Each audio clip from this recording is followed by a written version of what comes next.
There is a sound that everyone who grew up in 1980s Britain carries somewhere in memory. The sound of a car key turning on a cold morning, that brief mechanical hesitation, then the engine catching, then the quiet relief. In a decade when 3 million people were out of work by January 1982, when every household budget was planned to the penny, the right car was not the most exciting one on the forecourt. It was the one that gave an ordinary family the most for what they could actually afford. These are those 10 cars. They were not glamorous. They were honest. Subscribe now if this means something to you. We do this exercise every single week. 10. The Vauxhall Cavalier MK2, the car that gave Ford something to genuinely worry about. Vauxhall launched the front-wheel drive Cavalier MK2 in September 1981, offering it as a 2-door saloon, 4-door saloon, and 5-door hatchback, all available with 1.3 or 1.6-litre engines. The 1.3 made the daily commute manageable on a working wage without anxiety at the pump. The build felt more solid than many domestic rivals, and the ride was settled and reassuring. It sold 807,624 units between 1981 and 1988 alone. You found Cavaliers outside factories and schools, on residential streets from Newcastle to Exeter, driven by people who had made a careful decision and felt quietly confident they had made the right one. The Cavalier MK2 never asked for admiration. It wanted trust, and across 7 years of honest, dependable service, it earned every last part of it. 9. The Austin Maestro, the underdog that worked harder than its reputation ever admitted. The Austin Maestro launched in March 1983 from the Cowley plant in Oxford, carrying the full weight of British Leyland's ambitions.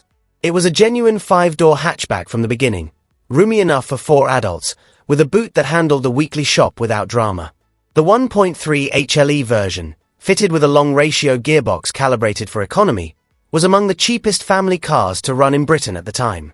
In 1983 alone, production surpassed 101,000 units, a figure that more accurately reflects how many families chose practicality over headlines than any review. Early problems were real, but the Maestro improved steadily. It never competed for your affection. It simply showed up every morning, without complaint, and that was enough. 8. The Ford Escort Mk3, the car that was simply everywhere and earned every single sale. Ford launched the front-wheel drive Escort Mk3 in September 1980, codenamed Erika during development, with 1.1, 1.3, and 1.6-litre CVH engines in 3-door and 5-door form. It was more economical and more modern than the car it replaced, and the British public responded with sustained enthusiasm. The Mk3 became Britain's best-selling car for much of the decade. You found them on every type of street, terraced roads in Sheffield and Swansea, outside Quick Save in Gateshead, and on drives from one end of the country to the other. Ford's dealer network meant help was always close and affordable. Perhaps your father drove one. Perhaps you learned in one. The Escort simply never let anyone down, and that is the most honest form of value there is. 7. The Peugeot 205, the car from France that arrived in Britain and permanently raised the bar for its class. The 205 launched in France on the 24th of January, 1983 and reached British showrooms in September of that year. What car? Named it Car of the Year in 1984. Car Magazine named it Car of the Decade in 1990. The car that earned those verdicts was not the GTI. It was the everyday GL and GR, with 954 cubic centimeters or 1.1-litre engines carrying school bags and shopping without complaint. The ride was supple in a way that surprised buyers from plainer alternatives. The interior felt considered rather than cost-cut. More than 5 million were built across 15 years of production. The 205 made ordinary journeys feel more pleasant than they had any right to be, and 5 million families across Europe agreed that was worth everything. 6. The Nissan Sunny, the car that permanently changed what British families believed they deserved.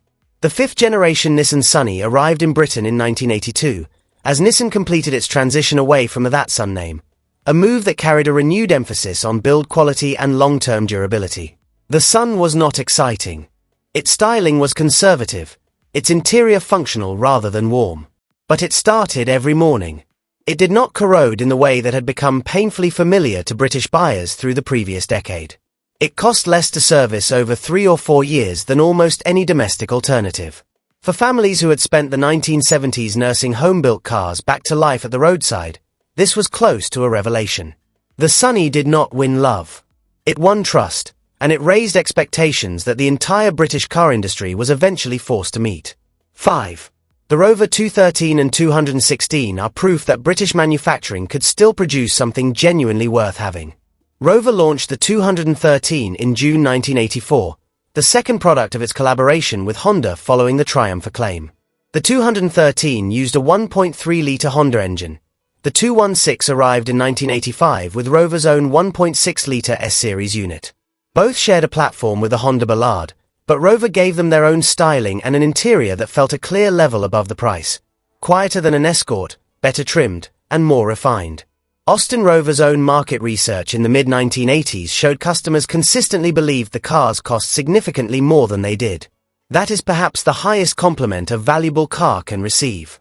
If you remember a Rover on a driveway you once knew, the color, the smell of that cloth interior on a warm afternoon, please leave a comment. We would genuinely love to read it. 4. The Vauxhall Astra MK1, the front-wheel drive family car that quietly transformed what Vauxhall meant to Britain.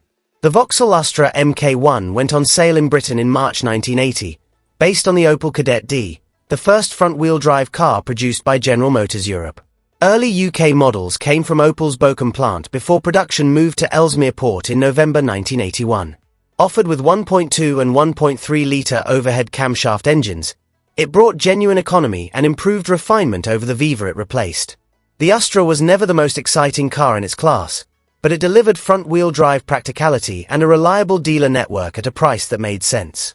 By the mid-1980s, Vauxhall was Britain's second-largest car seller behind Ford, and the Astra MK1 was a foundational reason why. Some cars just need to show up. The Astra showed up every day, without drama. 3. The Ford Sierra, the car Britain laughed at in 1982 and quietly could not do without by 1985. When Ford replaced the Cortina with the Sierra in autumn 1982, the reaction was hostile. The aerodynamic shape earned the nickname Jelly Mold almost immediately, and letters to motoring magazines made clear that Britain was not ready for something so unlike the honest Cortina it replaced. And yet the Sierra reached second in the British new car sales chart for 1982, outsold only by the smaller Escort. What buyers discovered was that the ridiculed shape delivered something real, a quieter motorway cruise, better fuel economy, and more interior space. Available from base through L, GL, and Gear, it gave families at every budget a Sierra that made financial sense. By the mid-1980s, it was in every fleet and on every motorway. Britain had laughed at the Sierra. Then Britain depended on it completely. 2. The Ford Fiesta Mk1 and Mk2 were the small cars that gave more British families more genuine value than anything else of their size. Ford brought the Fiesta to Britain in January 1977, and by the time Mk2 production ended in 1989, over 500,000 Mk1s and more than 700,000 Mk2s had been sold in the UK alone. No car of comparable size gave more families the combination of low cost, genuine economy, and practical usability across the whole decade. The 950 cubic centimeters and 1.1-litre engines were among the most affordable to run in the market. The three-door body was more practical than its size suggested. Ford's service network kept ownership costs manageable year after year. The Fiesta was the first car of young couples, the practical choice of single parents, and the answer for anyone who needed their money to stretch further.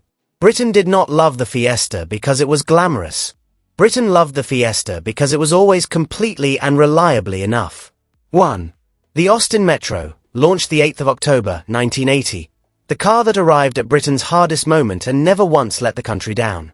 On the 8th of October, 1980, the Austin Metro was unveiled at the British Motor Show at the National Exhibition Centre in Birmingham.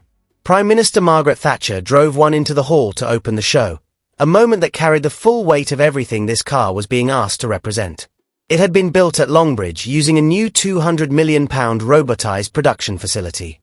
What it offered families was precise: front-wheel drive, a fold-down rear seat, the proven A-Series engine in 998 cubic centimetres form, frugal, simple, and cheap to maintain, and a base price within reach of buyers who planned every pound in advance. Lady Diana Spencer was photographed in a red Metro outside her Earl's Court flat in 1980. Millions of families who could not afford the headlines drove one for the same practical reason she did. At its peak, the Metro accounted for half the cars built at Longbridge. Total production exceeded 2 million units. It was never sophisticated. But in the truest sense of what value meant to a British family in the 1980s, cost, economy, reliability, and honesty, nothing on this list ever matched it. These 10 cars share nothing on paper. Different factories, different countries, different price points. What they share is the fact that real people trusted them with real lives in genuinely difficult years. Job interviews, hospital runs, summer weeks at the coast, ordinary Tuesdays that nobody photographed but that nobody forgot. They were taken for granted, which is the highest form of trust daily life ever bestows.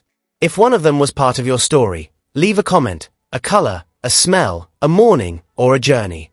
Give the video a like if this brought something back. Subscribe to the channel. We are here every week, with more cars, more decades, and more of the stories that made Britain what it is.